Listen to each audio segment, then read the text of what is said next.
कक्षा 10 संस्कृत शिक्षण में आप सभी का स्वागत। सत्र 2021-22 के अध्यापन के लिए कक्षा 10 के संस्कृत के छात्रों को अध्ययन के लिए जो संस्कृत की पुस्तक निर्धारित है उसके कुल 4 भाग हैं। गद्य, पद्य, नाटक और व्याकरण का अंश है। अब संस्कृत के पाठ्य पुस्तक में जो पाठ पढ़ने हैं उन पर हम चर्चा करेंगे। इससे पहले ये जान लें कि बोर्ड की परीक्षा में 70 अंक के प्रश्न पत्र लिखित परीक्षा के रूप में फाइनल एग्ज़ाम में पूछे जाते हैं। 30 अंक की त्रैमासिक परीक्षा होती है। 3 परीक्षा होती है, 3-3 महीने के अंतराल पर होती है, जिसमें छात्रों को विद्यालय में ही अपने विषय अध्यापकों के द्वारा आयोजित परीक्षा में सम्मिलित होना होता है। और जो 70 अंक की परीक्षा बोर्ड द्वारा आयोजित परीक्षा केंद्र पर होती है, हम अब पाठ्य पुस्तक में अध्ययन के लिए निर्धारित पाठों पर चर्चा करेंगे। आइए देखते हैं। पहले देखें, संस्कृत गद्य भारती के अंतर्गत गद्य के पाठों को समाहित किया गया है। इनमें से कुल 12 पाठ छात्रों को पढ़ने हैं, पाठ्यक्रम में निर्धारित हैं। विगत वर्ष कोरोना महामारी के कारण 30% कोर्स कम कर दिया गया था। अभी इस वर्ष के लिए ऐसा कोई दिशा निर्देश प्राप्त नहीं हुआ है। जो पाठ्यक्रम में निर्धारित पाठ हैं उनको देखें। गद्य के अंतर्गत संस्कृत गद्य भारती का जो पहला पाठ है उसमें है कवि कुल गुरु कालिदासः।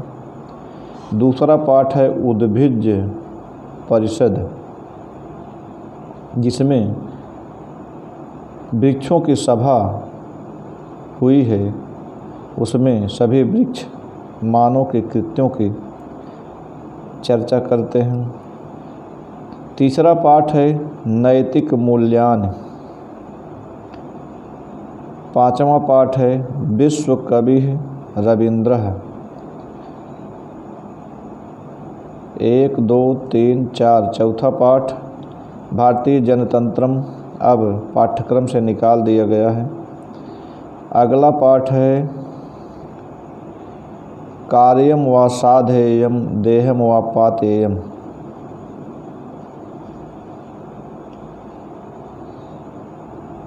उसके बाद अगला पाठ है आदि शंकराचार्य। फिर अगला पाठ संस्कृत भाषायाः गौरवम।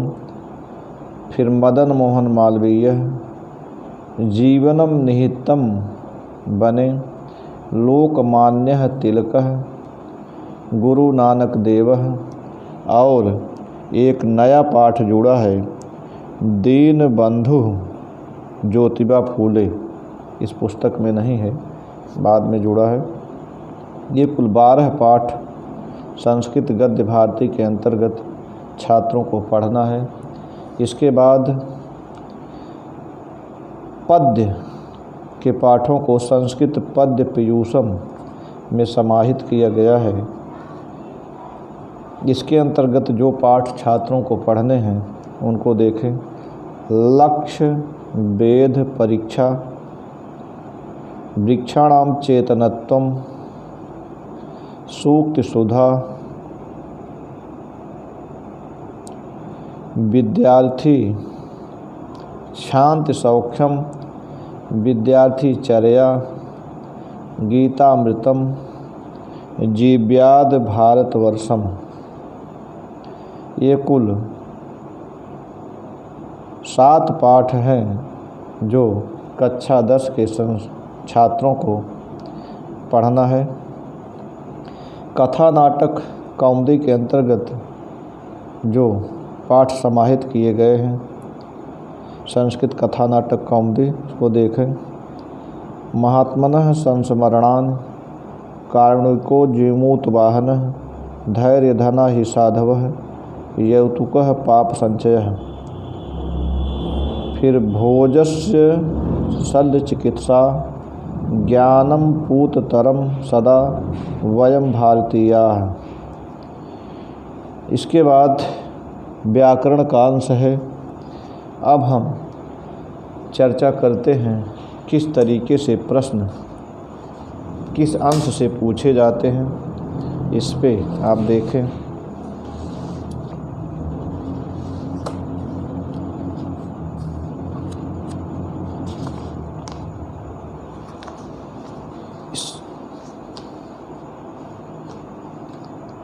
जो निर्धारित पाठ्यक्रम है उसमें 70 अंक की जो बोर्ड की परीक्षा होगी उसमें से 35 अंक गद्य पद्य और नाटक के पाठों के लिए निर्धारित हैं। गद्य के अंतर्गत संदर्भ सहित गद्यांश का अनुवाद पूछा जाता है जो 7 अंक का होता है, संदर्भ 2 अंक का और अनुवाद 5 अंक का। दूसरा प्रश्न गद्यांश के किसी एक पाठ का सारांश लिखने के लिए आता है जो 4 अंक का होता है। उसके बाद फिर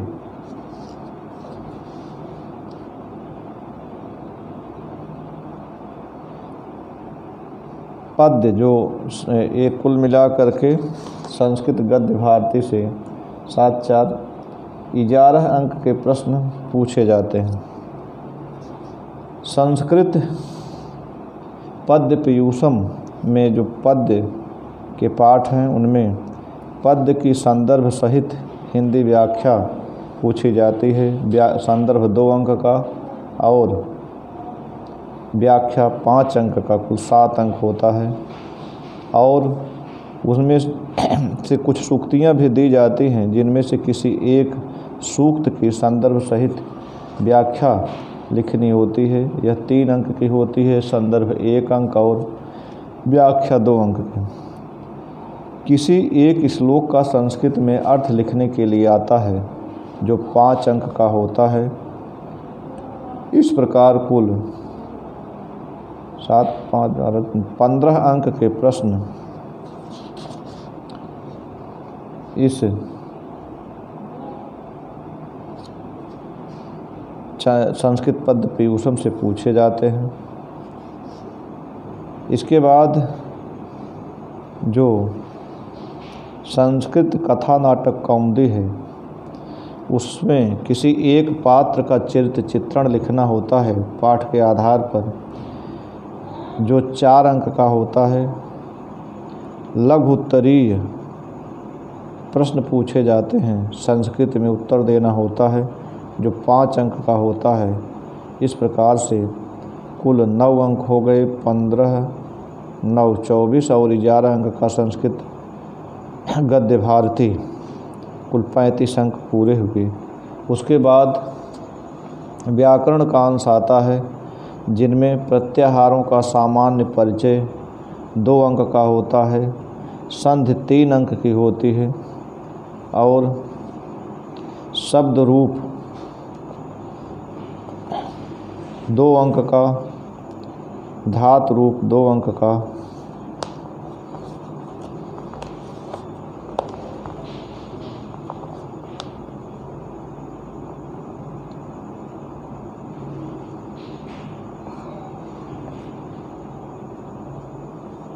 इसके बाद फिर समास 2 अंक का, कारक 2 अंक का, प्रत्यय, वाच्य परिवर्तन, अनुवाद और निबंध पूछा जाता है। कुल 35 अंक के प्रश्न संस्कृत व्याकरण के अंतर्गत है। इस व्याकरण के अंतर्गत वैकल्पिक प्रश्न पूछे जाते हैं ज़्यादा से ज़्यादा। अब हम ये संस्कृत के जो सामान्य पाठ्य सामग्री है और जो अंक विभाजन है उस पर आज हमने चर्चा की है। अब हम अपने अगले वीडियो में पहले गद्यांश के पाठों को प्रारंभ करेंगे। आज यहीं तक, धन्यवाद।